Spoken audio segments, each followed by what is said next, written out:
Greetings and salutations. Welcome to Knife Chats with Tobias.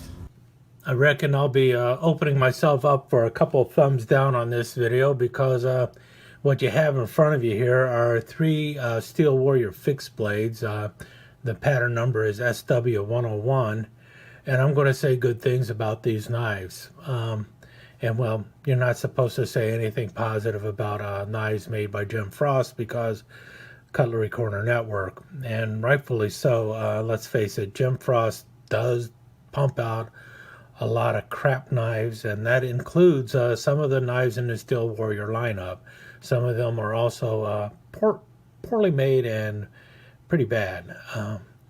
But there's an exception to every rule, and I think the SW101s is an exception to the rule that if it's by Jim Frost, it's a bad knife. Because these, yes, they are using 448 stainless steel blades. Despite that, these are really good small fixed blades. And I'll tell you right now, this one was given to me probably about 10 years ago when I was ragging on Steel Warriors. A guy sent me several Frost knives, including this one, and said, check it out and see what you have to say about it. You know, I had picked up a couple Steel Warriors in the past before then, and they were pretty bad. But the ones he sent me proved to be not nearly as bad as I thought. And this one, this little SW101, at the time it was known as a coon hunter. Now they usually just call it a small bowie. But anyway, I got this one, and you see, like I said, it's 440 stainless steel. It's made in China. You've got the little 5658 Rockwell testing dimple right there on it. And you see there, clearly marked Steel Warrior, along with a blade edge that says Steel Warrior. And a little Samurai Warrior in an oval shield in the, I believe, key lime jigged bone handle. In any case, I got this knife and I said, well, that feels pretty good in the hand. I liked it. I mean, I liked the little finger choil up front here, and it just dropped in the hand and it felt real good. And I took it out in the woods a few times and used it and everything. It's like, man, this is pretty good. And as you see, it's not really marked up or anything. I have done some whittling with it and everything, and stripping bark with it, and as also I've cut frozen meat with it as well as cooked meat and everything else, and was very happy with the knife, and cut up numerous boxes with it too. And all in all, it just performed really well, and I liked it. Now they usually say it's 6 inches long, but as you can see right there, it's actually 6 1/4 inches long. Has a handle that comes in right at 3.5 inches. And so you have a blade here that at its longest is really, let's cut myself. Blade is right at 2.5 inches, maybe a little bit more than 2.5 inches, with a cutting edge that's just a little over 2 1/4 inches. And you got a nice hollow grind going on there, and a nice full tang construction going on through it. Nickel silver bolsters, and nice jig bone handles with a little bit of heft to it, so it actually falls into the hand and it just feels good in there. Yeah, it came with one of those cheap ballistic nylon sheaths. I think that's what Todd Boone likes to call them all the time, a high quality ballistic nylon sheath, which really, I mean, come on, the knife was probably about a $7 knife, $6 knife, something like that. But it's got a good snap to it, and nylon sheaths dry quickly, and you can store knives in them better than you can a leather sheath without risk of anything going wrong with the knife. And it does actually hold in there pretty well, but you can pull it all the way out through the snap. But usually I would just throw this in a pocket because I'd be taking it out and carrying it. When I would go hiking, I'd just throw it in a side pocket and carry it that way. And I just really liked it. And so I saw a deal on Cutlery Corner Network for a ram's horn and a buffalo horn twin pack, and said, hey, why not grab it? And that way you'll have something to give away. And so that's what I did. I ordered the ram's horn and the buffalo horn knives. This is the ram's horn. And then a day after I made the phone call, placed the order, I got a phone call from Cutlery Corner Network, thinking, what the heck are they calling for? I got on the phone with them, and the woman on the other end said, we're all out of the buffalo horn. Would you mind if we substituted ox horn for the buffalo horn? And I said, yeah, that's fine. I was planning on just giving it away anyway, so I don't care if I'm giving away buffalo horn or ox horn. And so they did that. They swapped it out, and I got the ram's horn, which I had planned on keeping, and an ox horn instead of a buffalo horn.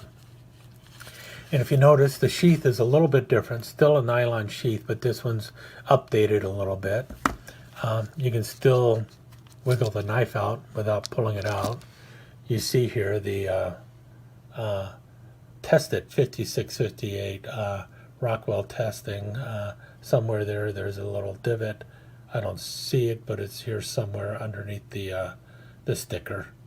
And you notice also, if you can see here, the grind on the blade is slightly different. This one has a much well, they're both a hollow grind, but this one's really better at slicing than this one is because it's a deeper hollow grind. This one is shorter, so you have a little more strength in the spine up here.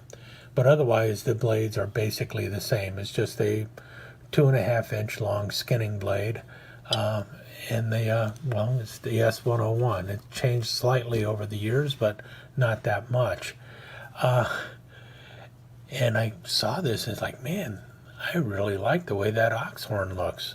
It doesn't match perfectly side to side, but man, is that pretty. And if you also notice, it's got a new shield. And I looked at the shield and it's like, man, that shield is much better than the old shield. And they got rid of the blade etch, which is just the tang stamp now. But you still got the nickel silver bolsters. The only thing I noticed was the fit of the handle is not as good as it was with the bone handle. And if you notice also, the ox horn is not nearly as thick as the bone handles either. You can definitely catch your finger along the edge here. The bone is definitely a little proud on both sides. It wasn't sanded in or fitted as well as the bone was. But it is well pinned, and it's got some really good color on it, and it fits the handle well. So it looks like it's been epoxied on as well as pinned. And even though it is a little thinner, it still fits the hand pretty well. I think the bone fits the hand better, but also the bone feels significantly heavier than the ox horn. But I looked at it, it's like, man, that is pretty. I don't know if I really want to give that away now or not. And so I went ahead and set it aside and said, well, let's see what we're going to do there. Now, also, you see back here is the ram's horn. That was the one I really wanted, but because of the way Frost works, it was like buy two or buy none. I just couldn't buy the ram's horn by itself, at least not through Cutlery Corner Network. But I really wanted the ram's horn, and I thought, well, I'll just give the other one away. And so here we have the ram's horn, and you see, again, it's the same knife. I mean, they're all S101s, so not much of a difference there. This one did not come with a Rockwell sticker on it, but I believe that's where the Rockwell test was done. Yeah, that's where the Rockwell test was done. You can see that. So the sticker fell off somewhere in the production line. And you got some really nice fit with the ram's horn. It fits a little bit better. I can still catch it along here a little bit, but it's not bad. I mean, let me put it this way. It's much better than the way the handles fit on my Baron Sun fixed blades. We'll go that way. How's that? And it's thicker than the oxhorn, but not as thick as the bone. It kind of falls in between the two. But because of all those ridges and everything, it just, you got a good purchase out of the good grip. It just feels nice. Either hand, it just feels good in there. And I just like the way the ram's horn looks. So it's like, man, this is terrific. And so really now my problem is I've got 3 SW101s. I had planned on giving away the ox horn, but I just don't know now, because it is so pretty. Even though the fit is not perfect on it, I like the way it looks. And these knives are one of those knives that I actually like to carry. I like to carry any of these knives. They fit nicely in the pocket, and if I'm just going for a hike or something, I don't need a really big knife. But sometimes you want a little fixed blade with you. Now, obviously, these are not anywhere near what you'd find in quality to like an Azula or some other small SE or something, you know, like an SE3 or something. But at the same time, if I lose this out in the woods, I'm not going to cry over it. So that's one of the reasons I really like these knives. They're nice. They're inexpensive. Yeah, they're 440A stainless, which isn't the greatest steel in the world, but you know, it was the greatest steel for a long time. For 60 odd years, 440A stainless was just fine for anybody who was using a pocket knife or a small knife or something like that. I mean, 440A and 1095 basically ruled the world from like 1945 all the way up into 1990 or 2000. So everyone likes to slam on it these days, but it was perfectly fine steel for, you know, your grandfather. And well, these knives, I just really like the way they look. So I just don't know if I'm going to be giving one away or not. If I do, it will be the oxhorn. But my other thought is this a knife that I want to start collecting? Do I want to start collecting Steel Warrior SW101s? I know I don't want to collect all types of Steel Warriors, but you know, when you find one that you like and it really works well, why not have a couple backups and a couple for the collection just to admire? And so I don't know. But then again, if I give one away, it might be one of those knives that dispels the idea that everything Steel Warrior sucks. Because I tell you what, the SW101, I really like this one. This is a really excellent small fixed blade. And it was one of those knives that Jim Frost got right. The SW101 Coon Hunter, or small skinner, or small buoy, whatever you want to call it.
let me take just a second to thank you once again for dropping by and spending a few minutes here at Knife Chats with Tobias.